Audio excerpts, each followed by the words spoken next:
Štefanovo je verski praznik. Obhaja se 26. decembra, ko goduje sveti Štefan. Po tradiciji pa se na ta dan blagoslovi konje. Temu, ki je nad nami, priporočamo s svojo molitvijo, priporočamo mu tudi svoje delo, priporočamo mu tudi to, kar imamo, in to so predvsem živali. Torej drugi dan po božiču blagoslovitev konj. In se priporočamo pri prošnji svetega Štefana in on potem posreduje za nas svojo priprošnjo pri Bogu.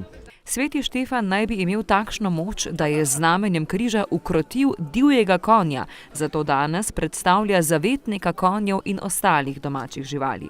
Občani se mu tradicionalno priporočajo pri Čebelkotovi kapelici. To je bila skupna ideja z pokojnim Marjanom Čebelkotom.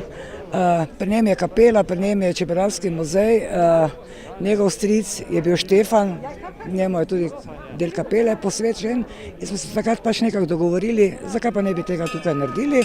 In tako je zdaj že 4. leto zapored naredimo ta blagoslov konj v spomin na ta dva velika moža, to se pravi na gospoda Rajkota in pa na Marjana.